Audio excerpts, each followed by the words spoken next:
Comment ça va, le grand Phil? Très bien, merci, toi. Oui, je me porte à ravir. Tony a joué avec mes nerfs. Je suis en train de redescendre Ouais. la pression. Ça va bien. C'est de la bonne télé, c'est de la bonne télé. Ouais. On a là émotionnel. Tu sais, qu'on aime ou qu'on n'aime pas le Canadien, la veille de la période des transactions, ça vient chercher toutes sortes d'émotions, puis je n'étais pas en désaccord avec toi ni avec lui. On a chacun notre opinion. Ah, ben là, c'est bon. Ça veut dire que tout le monde a Ouais. raison, dans le fond. Tout le monde a toujours Non, pas raison dans le vraiment. monde du sport. C'est ça qui est beau. Tu sais, Ben moi c'est hier que j'avais des émotions, honnêtement. J'étais pas fâché après Mathieu, mais quand on a annoncé le trade de Perico, ça faisait je pense que tu l'as compris, là, ça faisait 2 jours que je me préparais à avoir un alignement du Canadien de Montréal. ben là, on peut le faire ce soir. Là. On peut-tu le mettre pareil, honnêtement? Ben oui. Ouais, mais il me disait, tu sais, il y a du monde qui nous écoute dans les restos, les bars, ailleurs, puis qui n'ont pas de son. Puis là, il me dit, Ils ont non, pas de son, vu qu'il n'y a pas de t'as son, on raison. peut pas le faire parce qu'eux vont penser qu'il a été échangé.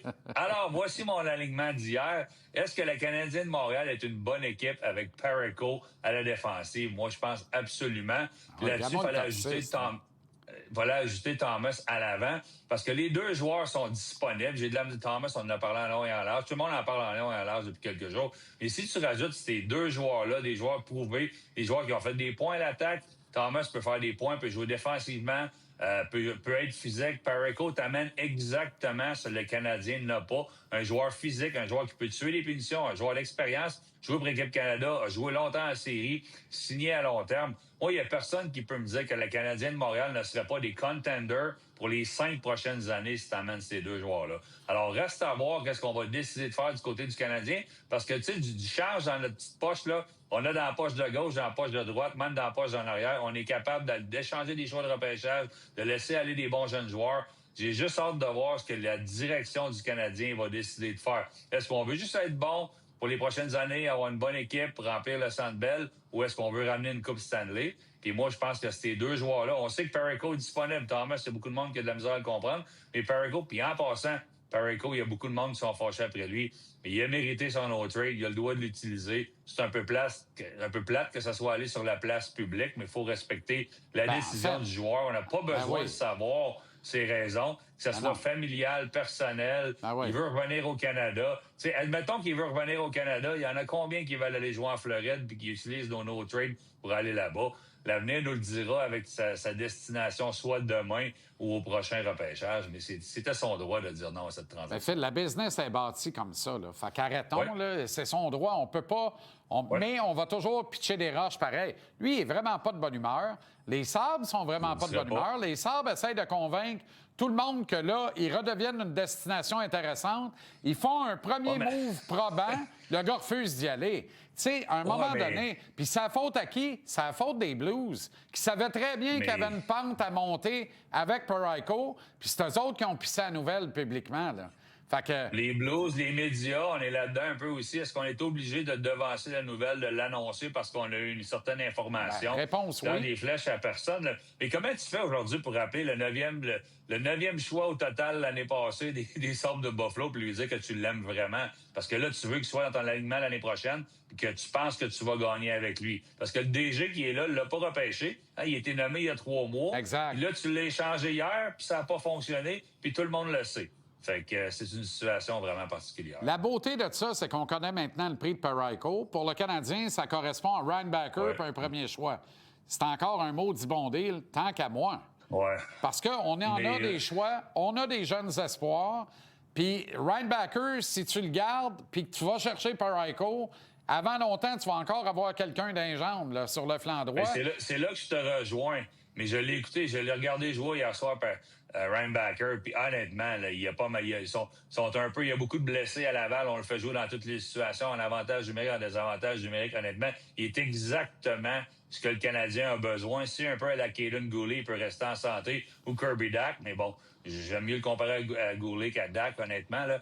Mais si ces gars-là restent en santé, le Canadien va être en bonne position. Mais je suis totalement d'accord avec toi. Si on décide qu'on fait le move, parce que clairement, le Canadien n'a pas décidé de faire le move. Il a été échangé à Buffalo, on n'était pas prêt à payer. Si on décide de changer notre fusil d'épaule, puis on va le chercher, ben Ryan Backer devient dans une situation très, très difficile pour réintégrer l'alignement du Canadien dans les prochaines années. Parce que Carrier, là, tu peux le signer une année ou deux de plus sur ta troisième paire. Dobson joue du hockey, est offensif. Perico n'est pas nécessairement offensif, mais il remplit un besoin que tu as. Alors, assurément, si on va le chercher, Brian Backer peut être impliqué dans la transaction.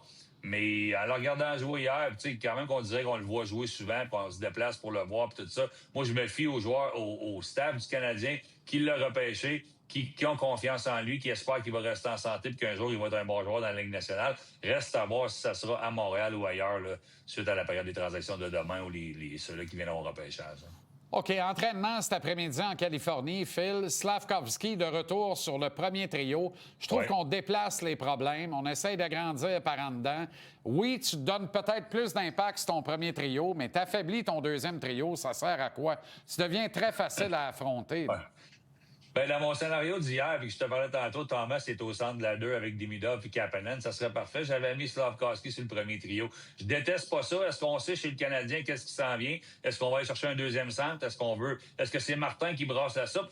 On peut critiquer les décisions de Martin parce qu'il change rarement les trios. Martin aime son quatrième trio, a laissé le premier trio ensemble, ou à tout le moins les deux meilleurs joueurs du premier trio ensemble, a gardé son deuxième intact depuis quelques mois, depuis que Slavkovski était avec eux. Fait que moi, on va regarder qu'est-ce qui va se passer. Martin a peut-être une idée de ce qui s'en vient aussi. Est-ce qu'on veut voir si ce trio-là peut être un trio d'impact avec une addition sur le deuxième? On verra. Mais quand tu ne changes pas nécessairement tes trios, ben tu trouves à la critique un petit peu. Moi, j'ai hâte de voir. Je pense que ces trois-là, ensemble, peuvent être un des meilleurs trios de la Ligue nationale. Par contre, je t'ai dit pendant longtemps que je n'aurais pas touché au deuxième trio, mais on a des choses à faire, on brasse la soupe. C'est pas long, là. Moi, j'ai toujours su. Quand tu étais coach d'une équipe de hockey, moi, je les bougeais, mes trios, je les changeais. Hey, Scotty Bowman était reconnu pour les changer. Les joueurs qui ont joué pour lui étaient tous mêlés parce que Scotty mettait tout le monde avec tout le monde. Puis il finissait par gagner plusieurs games, surtout à Détroit, quand il y avait énormément de joueurs, des Brett Hull puis des Luc Robitaille sur le quatrième trio. À Montréal, on est peut-être moins bien nantis que ça, mais moi, ça me dérange pas. Peut-être qu'on passe un message à un, on passe un message à l'autre, puis peut-être qu'on va revenir aux deux. On a toujours un deuxième scénario dans notre poche en tant qu'entraîneur. Peut-être qu'il va revenir rapidement à ces trios qu'on avait hier soir.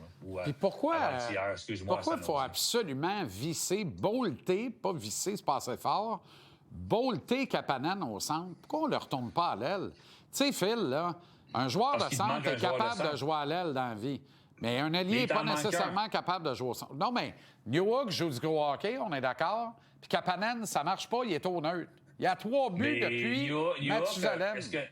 Newhook a de l'énergie, patine, prouve qu'il peut être un marqueur. Il le fait cette année. Ah ouais? Moi, j'aime son énergie à l'aise en échec avant. Je pense que Kapanen, tant qu'on n'aura pas un autre deuxième centre, je ne sais pas si on va décider de le faire, mais si on décide d'aller chercher un deuxième centre, Kapanen peut jouer sur le premier, deuxième, troisième. Il peut jouer partout. Il peut jouer en fin de match, il peut tuer des pétitions, il peut tout faire, Kapanen. Mais présentement, pendant qu'on n'a pas nécessairement une profondeur énorme, j'aime beaucoup...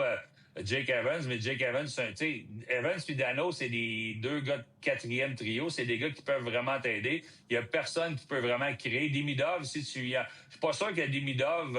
je suis sûr qu'il n'y a rien contre New York, là, mais je suis pas sûr que c'est New York. Tu sais, je l'ai dit longtemps l'année passée, le New York jouait sur le deuxième avantage numérique, puis il jouait sur le deuxième trio, des fois sur le premier trio, puis après 26 matchs, il n'y avait pas une passe. Le gardien de but avait plus de passes que lui l'année passée, après 26 matchs dans la saison. Fait que c'est pas sa tasse de thé d'être un joueur de centre. Kapanen, tant qu'on va pas chercher un deuxième centre ou du renfort, je pense qu'il mérite d'être là, mais il mérite d'être sur le deuxième trio, mais on l'a montré souvent dans ton émission, c'est quand même lui qui joue un petit peu moins que les autres centres dans l'équipe, là.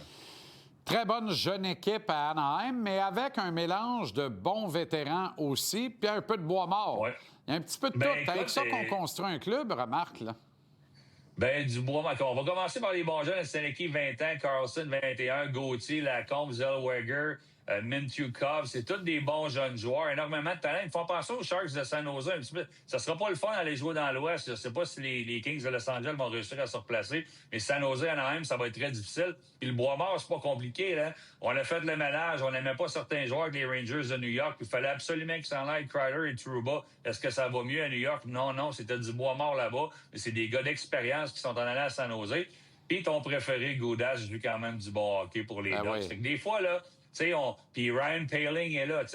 On pensait qu'il n'a pas fait à Montréal, on le sait. Ça n'a pas fait ailleurs. Ça en va là-bas, se trouve un rôle. Puis dans les bons jeunes que j'ai oublié de te nommer, Mason McTavish. Je peux pas croire que l'année passée, ensemble sur l'émission, on pensait qu'il était un target. On pensait qu'il pourrait être échangé. Moi, avec l'équipe Canada, quand j'étais là, c'est le joueur que j'ai adoré. C'est un gars qui est mature, il est physique, il a l'air d'un gars de 32 ans, il en a à peine 22 ans. C'est un vrai deuxième centre qui peut jouer dans toutes les situations. On a énormément de profondeur. On a recyclé certains joueurs, certains vétérans de la Ligue nationale, puis peut-être même un entraîneur, Joel Kenville, qui fait un excellent travail là-bas. Là. Puis tu as vu ce qu'on a fait, hein? Comment on a construit cette équipe-là, là, si on peut remettre le tableau. Tu sais, oui, tu as des bons kids, des bons jeunes, mais tu as besoin que ces gars-là travaillent l'esprit libre, l'esprit en paix. Ouais. Des gars comme Carlson, Gauthier, Seneke, McTavish, bien, quand tu vois qu'autour de toi, tu as des Kreider, des Killorn, ben, regarde-moi à 4, toi. Washer avec Johnston, Ross Johnston et Jeffrey Truchon-Viel, une 4 d'identité. Puis tu t'en vas en défense, puis tu passes ça avec Trouba, puis après, tu as Goudas. Tu sais qu'à tout moment, tu peux te faire arracher la tête. Fait que c'est bon pour tes kids que tu as là, tu sais. Mityoukov, Lacombe, tous ces kids-là, ils savent qu'ils sont sous bonne garde, sous bonne protection. C'est une équipe qui est construite pour permettre aux jeunes de se développer librement sans avoir peur de se faire arracher la tête. On manque cruellement de ce papier sablé-là à Montréal, mais on ne semble pas avoir la même philosophie. 100% d'accord avec toi. Puis je vais emmener un sujet chaud qui était avec toi puis Tony tantôt. Nicolas Roy, je l'aime beaucoup. L'année passée, je t'ai dit, j'aurais aimé ça que le Canadien l'a cherché. Puis une fois que tu rentres Kapanen, une fois que tu vas chercher Dano, est-ce que tu as vraiment besoin de Nicolas Roy présentement? Non, malheureusement, tu n'as pas besoin. Je l'adore. J'aurais aimé ça que le Canadien l'a cherché. Est-ce qu'il pourrait être le deuxième centre présentement? Oui, mais qu'est-ce que tu fais avec Kapanen? À moins que tu donnes Kapanen dans la transaction. Mais tu as besoin de joueurs différents. Tu as besoin de joueurs physiques. Tu as besoin que le centre Bell, là, présentement, les joueurs, ils disent quoi? Les joueurs adverses, ils disent c'est la place la plus le fun à aller jouer. Les joueurs du Canadien disent c'est la meilleure place au monde. Il n'y a personne qui dit c'est la personne la plus dure à aller jouer. Il n'y a personne qui vient au Centre Bell et qui dit moi, je ne veux pas aller jouer là. Tout le monde dit hey, c'est tellement le fun d'aller jouer là. Ils amènent leur famille, ils amènent leurs enfants. Venez voir ça. C'est un spectacle. On dirait qu'on est en Europe c'est pas une place qui est très dure à jouer. Là. On ne repartira pas un débat, là. Mais Philippe Danault, ça n'a pas eu d'effet. Ça n'a pas eu d'impact. Le désavantage numérique a baissé de 3 points d'efficacité depuis qu'il est arrivé. Fait qu'on ne peut pas dire on ne prendra pas Roy parce qu'on a Danault, parce qu'on a Evans. On ne prendra pas Roy parce qu'on ne sait pas quoi faire avec Kapanen. On s'arrangera. Mais on prend Roy parce que 6-4-2-15, tout le temps dans le fond de la zone à appliquer un body check, le nez dans la moutarde. Il y a des bonnes mains, le kid. Il y a des bonnes mains. À court terme, il fait une bonne job. Il te fait pas mal. C'est 3 millions l'année prochaine.